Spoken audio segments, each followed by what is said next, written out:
everyone, welcome to Techie Tip Tuesday. Today we're going to talk about just some basic composition for you to set up your self-portraits. So when we say composition, we're just talking about the arrangement.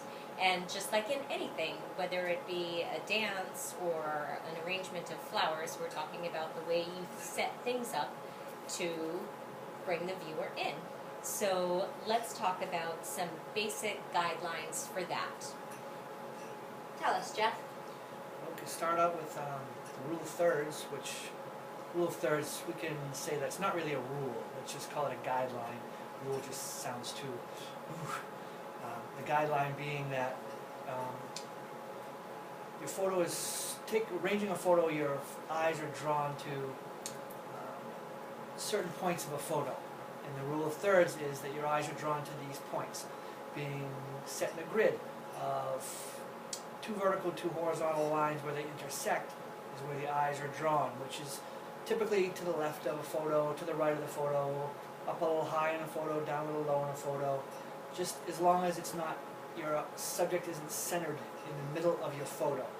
Just makes it more of an intriguing shot if it's offset just a touch, just enough to lure the eye into that spot.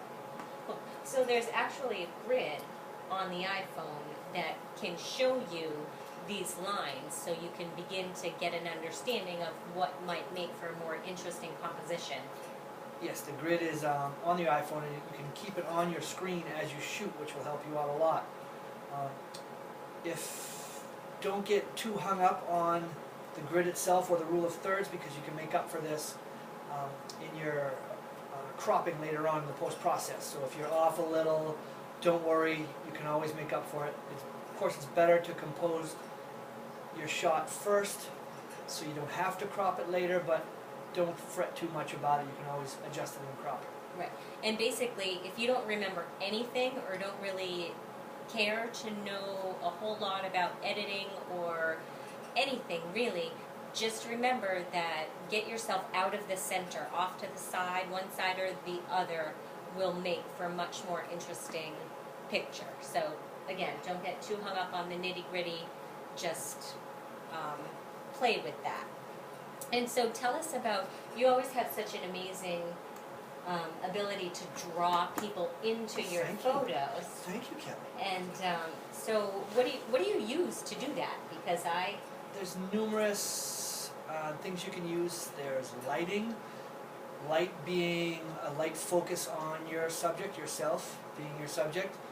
Light focus, your light focusing on certain parts of you. You have lines that would draw you into your photo. Focus points, like you're in focus, the background's not in focus, kind of just brings you into that. Textures, color, even color will bring you in, as long as it's something that's intriguing, that's going to draw you into that photo and not distract it from it. Like a background, be very aware of backgrounds when you're shooting, because backgrounds can be a big distraction.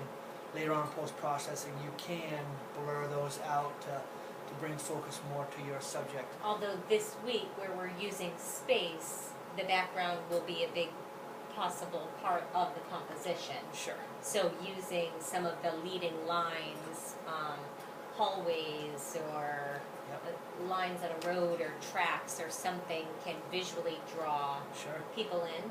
Yes, and also textures, like we said, textures are a very big thing. You know, bring your eyes into the textures of things, like textures and tones and color, all that really helps out. In texture. In texture. It brings it great to your photo. All right, anything else you wanted to share with us? Anything else that comes to mind? I think we did great. All right, play with the rule of thirds and create some space in your images this week. Have a great week.